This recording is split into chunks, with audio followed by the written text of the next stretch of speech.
For the first time in history, Russia will host the summit of the Group of 8 industrialized nations next month. President Bush is scheduled to attend. His visit will once again raise questions about the state of U.S.-Russian relations.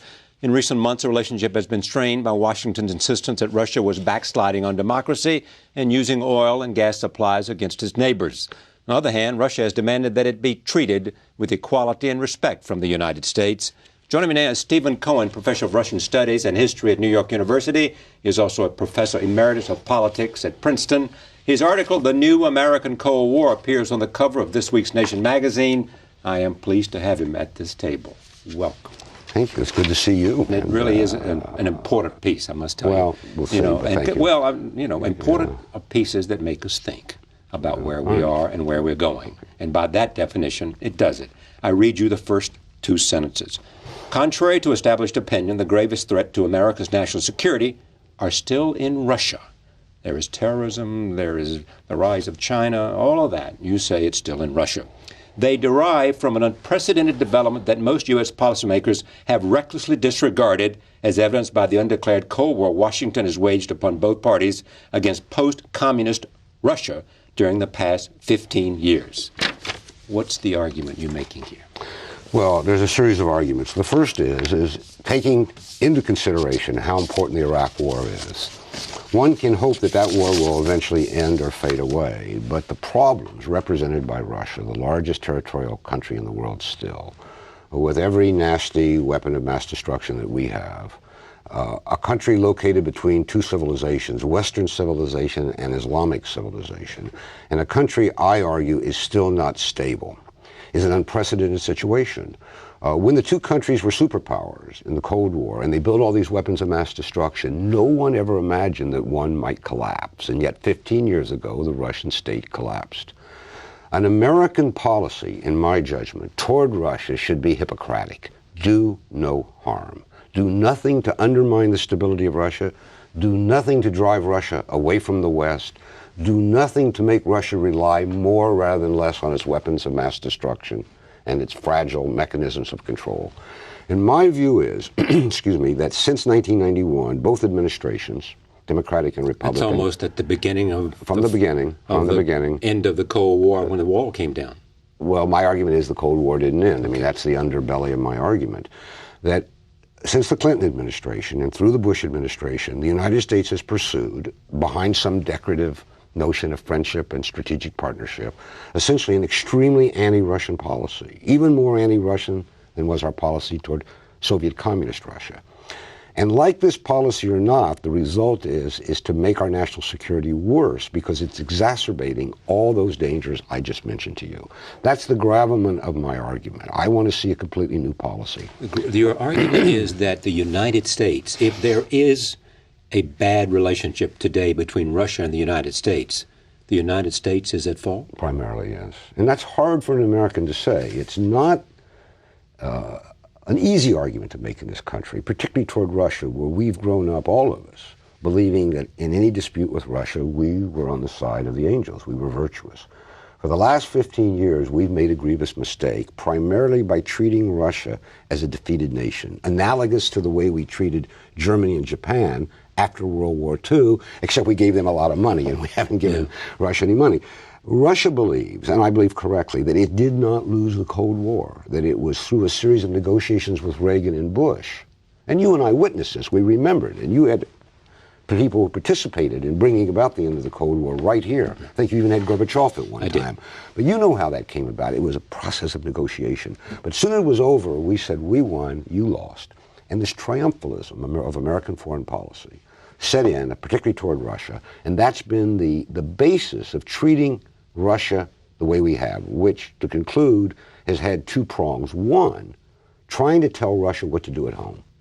We will tell you how to organize your political and economic life, and if you don't, we will deplore it publicly and not be your friend. And secondly, the argument that essentially Russia doesn't have or shouldn't have independent national security concerns abroad, only those of the United States. That's been the policy. You can win a war and then discuss with a nation that has lost the Cold War the way the world ought to be from there. I mean, clearly, the West won the Cold War. It seems to me. Yeah, I understand. And I think most Americans because if agree. the Soviet Empire shrank, Yeah. did it not? Yeah. The bridge came down. Yeah. And it did because of the power of the American economy and because Gorbachev realized they couldn't compete. Well, that's certainly a prevailing explanation. I don't accept it, but it doesn't matter for our argument. I'm writing a book about why the Soviet Union ended, and I will submit to you that no Gorbachev, no end to the Soviet Union. The Soviet Union would be there today, and possibly so would be the Cold War. But what Gorbachev did is recognize the reality. Yeah, and he also wanted a better country. He wanted a country he could be proud of. He thought he wasn't proud of the Soviet Union. He wanted a socialism he thought worthy of the name. He didn't exist. It's a long and complicated argument, and certainly your position is as arguable as mine. I don't say you're wrong. I don't say I'm right, but it's a complicated. But here's the point. The Russians don't agree with you. And that is a fundamental thing to understand if we want and need a good relationship with them. In other words, what we have here, this is really interesting.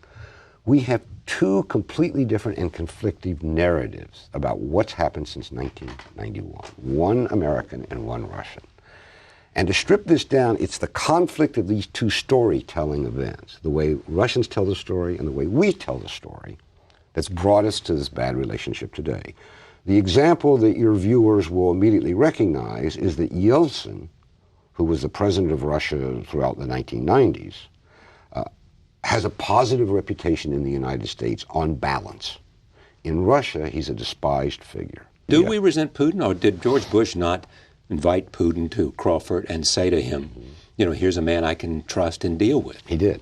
He did. He looked in his soul. Yeah. Yeah, he did.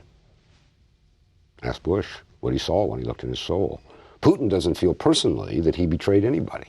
In fact, Putin just said after the Kissinger interview, I don't take this dismal view of U.S.-Soviet or U.S.-Russian relations. And nor did Kissinger, whom you had on this show, what, a week ago? Yeah. Nor did he take the prevailing view. That was after meeting with Putin. Yeah. At Putin's. But what I want to say quickly is that the 1990s are the central issue in Russian mind and in American mind. We dislike Putin compared to what we thought we had with Russia in the 1990s. Russians like Putin a lot, 75% positive ratings, because he's created a Russia that is not like the Russia of the 1990s, or at least so they think. And we have two completely different views of that historical narrative, and we've got to get off of that. And my answer is let the Russians have their narrative view, and we can have ours, but let's don't make policy on the basis of it. We made policy, and your central thrust is that it was the end of the Cold War was American triumphalism. Set in. And we took the idea that they were a defeated nation, and in terms of any consideration of the future, they would be a junior partner at best. Right. In addition, and someone told me this just today, that he went to a Russian official and said to him, why don't you realize it's in your interest that Iran not have nuclear weapons? And why are you doing this? And the Russian official said, let me ask you this. Why are you doing what you're doing in Georgia? And why are you doing what you're doing in Ukraine, which we consider a threat to our sovereignty? Yeah. Well, you know where we are. This is called the dialogue of the blind, as we had back in it existed in the 1930s. And the joke was an American goes to Moscow to look at the new subway. It's a beautiful subway. He stands there for 3 hours and no train comes. He turns to his Soviet host. He says, where are the trains? And the guy says, yeah, but what about the way you treat the black people in America? I mean, this is a kind of... Right.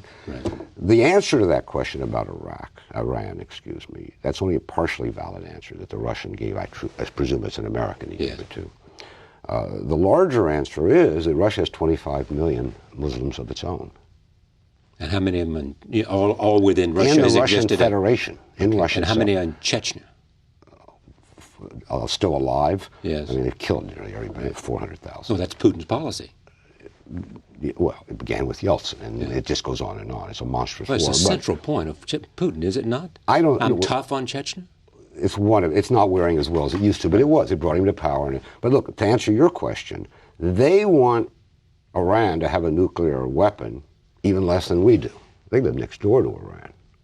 Iran probably can't create a device to deliver a nuclear weapon to New York. It could probably get one to Moscow. But Russia has 25 million Muslims. It can't afford to become part of any Western conflict with Islamic Muslim civilization. It can't and it won't. In fact, its foreign minister, who was the ambassador to the United Nations, and you know him too, Sergei Lavrov, has said repeatedly, Russia's role in the world today is to be an intermediary between Western and Islamic civilization. That's what he says is the Russian role. Use us. Don't force us to go into conflict with the Muslim world. We can't. We are part of the Muslim world. 25 million Russians. But hasn't the administration, or have they not, don't they want the Russians to do that? Don't they want the Russians to play a positive role? In Iran, yeah. Yes. Well, they've tried. And in the relationship between Islam and the West? Well, at least in Iran, that's for sure.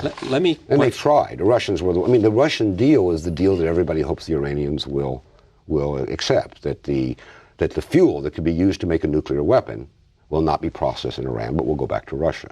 That's the negotiating deal at the moment. In your judgment, has Putin changed his goals and his strategy and his tactics because he believes the West did not fully understand Russia and did not come to Russia's aid? Well, I think it's worse than that. I think he thinks that he's been shafted by the United States badly. But to understand why he feels that way, you have to remember two things. When the first President Bush was president, and Gorbachev agreed to allow a united Germany to go into NATO, that was the sticking point at the end of the Cold War. It was an enormous decision for Soviet Russia to agree that Germany would be in NATO and united. The United States solemnly promised that NATO would never move eastward. And since the 90s, it's moved so much eastward that it now encircles Russia. That's a broken promise. Then the second thing happened, and this was on Putin's watch. He did a lot to help America fight the war in Afghanistan after September 11th, a lot. He put his reputation in Russia on the line. You know, the first phone call to Bush, everybody knows this. There was a second chance for a historic partnership. And as soon as Putin did all that for us, Putin feels, Russians feel, we betrayed him. We pushed NATO further eastward. We withdrew from all these nuclear agreements that we had made with Russia. We demanded unilateral access to Caspian oil. There was no attempt to cooperate with Russia after that. We had abused, as the Russians saw it. Now, where does that leave Putin? On the hot spot. It's his policy. He's pursued essentially a pro-Bush policy. The odd thing is that Bush is now being accused in the United States of being soft on Putin, and Putin's being accused in Moscow of being soft on Bush. All right. I want to take a look at what Henry Kissinger said on the aforementioned show, if they have this clip. This is talking to Henry Kissinger on this show last week, talking about his meeting about 3 weeks ago with Putin, a private one-on-one meeting. Here it is. With Russia, I think one of the problems now is to build Russia, to make Russia feel comfortable in the world that is emerging. Of course, they cannot prescribe to us everything that makes them comfortable, but we need to show some understanding for them. Putin wants to be respected and recognized as a major player. And Russia, he wants to restore Russia, which in the image of their population was always a great power, and now it's not. And he wants to restore it to whatever it means to be a great power. And every Russian probably wants him to. And most Russians want him to. Paradoxically, he can get that best and maybe only from us if we treat him as an equal, and if we consult him as if he were an equal player. That would mean a great deal to him. Do you agree with everything he said? Nearly. What don't you agree with? Well, the part that Russia, ordinary Russians pine to be a great power again, I don't think that's their main pining. They just want their lifestyle back that they had But that's before. because it's a more immediate need. Well, yeah. I mean, they want to they would rather have food on the table. No, this is a very smart man. I mean, this is a man who really understands the way great powers work. He knows Russia is a great power. He is a European man. He understands Russia as a European power. He's not speaking as candidly as he might in private because he wants to continue to play this role as a statesman in the United States. And what would he say if he was speaking more candidly? Well, he hinted at it on your show. You asked him where it came up, what he thought of Cheney's remarks in Lithuania. Oh, I did. I asked him. You didn't come. He said he didn't like it. He said it flat out to you. I wouldn't have let him do it, he said. Yeah, and they say that speech was well vetted in the White House. They say that. But of course, Secretary of State Rice was on the hot spot there. Was that a counter policy or her policy? And she said she signed. I don't know. Well, the problem with the statement, the statement was that he then left and went and visited a dictatorship. That was part of it, yeah. That was the problem. That was part of it. It was part of the problem. I mean, are you saying that the United States has no business complaining about human rights, has no business talking about democracy, even if it doesn't want to impose its own kind of democracy or doesn't want to influence its own kind of democracy, that the United States has no business telling Russia what its hopes are for the kind of government it will have? Free market, democratic with a small d, westward looking, etc. Close to that, I'm saying. Close to that. I mean, there's no great harm in us saying in a general way, gee, we wish you'd be more democratic, and gee, we wish you'd do X, Y, and Z. Because it's a central policy of this administration's foreign policy. Well, it was a central part of Clinton's policy, too. It's one thing to kind of say it in a philosophical way. Gee, we wish this would happen. It's another thing to say either you do it or else, and that's the way we've operated. Well, is that what we've said? Well, we have. What's been the or else then? Well, the main complaint against Putin in the United States today is that he has, quote, rolled back the democracy that existed in the 1990s. Is that true or not? He's continued the process of the rollback of democracy that began in the 1990s. That's the way historians will tell the story. So there is a rollback of democracy in Russia. It's been going on, yeah. I mean, the way it worked quickly was Gorbachev established it. Yeltsin, after 3 or 4 years, began to roll it back, and Putin's continued to roll it back. But that is not something that we should be basing policy on. We can lament it. Look, I've been at this 40 years, and I am very unhappy that I will probably die before Russia's a democratic country. I had as big a hopes as anybody. But if I have learned one thing, it's the learnt lesson that the late George Kennan taught. Everybody praises Kennan, but nobody pays any attention to what he said. Famous policy of containment. No, the other policy, which was there is no point going and lecturing the Russians on what they should or shouldn't do. We aren't wise enough. All we'll do is get their backs up. Let the Russians be Russians. They will sort it out in the end. Then that's my policy. Let them sort it out in the end. We got other fish to fry in Russia. We only have one. But should that be American foreign policy generally? We should not meddle in, have opinions about the foreign policy of other countries. And let's assume that we're talking about Serbia, and let's assume we're talking about Bosnia and Kosovo, and let's assume we're talking about the Middle East,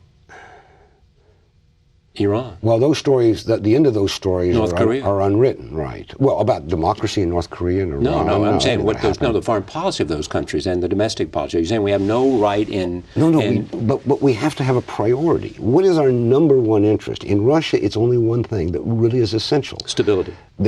Yes, and that more generally, Russia's weapons of mass destruction, and secondarily, its vast energy resources, not be used or turned against the West. That is the number one priority. But that's exactly what the administration says they're doing, turning their energy resources against the West by using it as a leverage. That's right. And I'm here to tell you that we drove them in that direction. That's where the argument begins. That's my argument. That need not... In the current issue of a journal I know you read, Foreign Affairs, from the Council on Foreign Relations, there is an article by a very pro-American Russia called Russia Leaves the Western Orbit. Right. He thinks we've lost it. It's over. They're gone. They've gone to China. They've gone to Iran. They may go to Iraq, Afghanistan, but they're gone.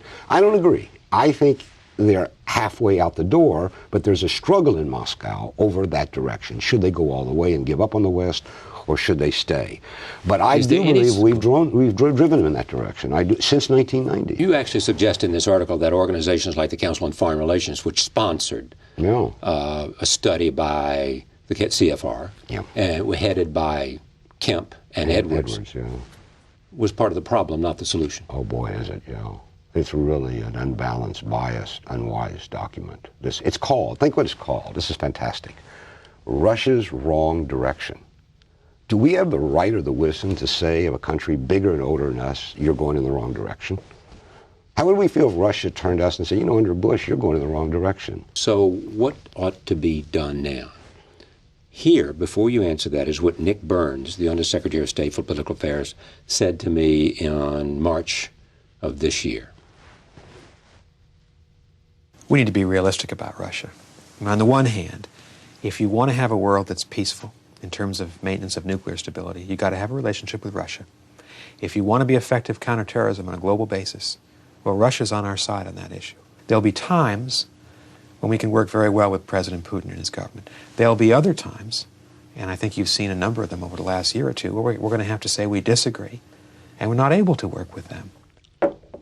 Boy, that seems reasonable to me. Yeah, it does, except that he's not telling the whole story. In December, Nicholas Burns, announced on behalf of the State Department that our great mission for 2006, 7, and 8 is to move NATO military bases even more around Russia and to take in Ukraine and Georgia. All the good things he said about how we have to work with Russia are going right down the toilet. To include Georgia and Ukraine in NATO. Especially Ukraine. In NATO. Yeah, well, it's already announced policy. Yeah. And that's the end of the road right there. If we do that, it's over. Yeah, but I'm not disagreeing with you, but I am suggesting this, that people said that if the United States favored the expansion of NATO, it would be over.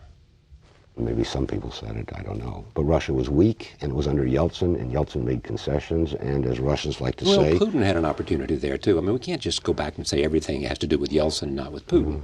Putin did But he has drawn the line now, Putin has. He's drawn the line with Ukraine, yeah.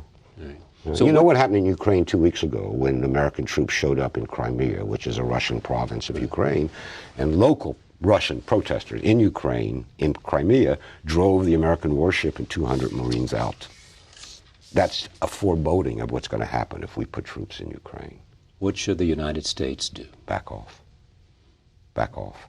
We can't kick the countries that we've taken into NATO out, but we don't have to put military bases there. Okay. What else other than expansion of NATO? Say to Russia, we recognize that you're a sovereign, autonomous country.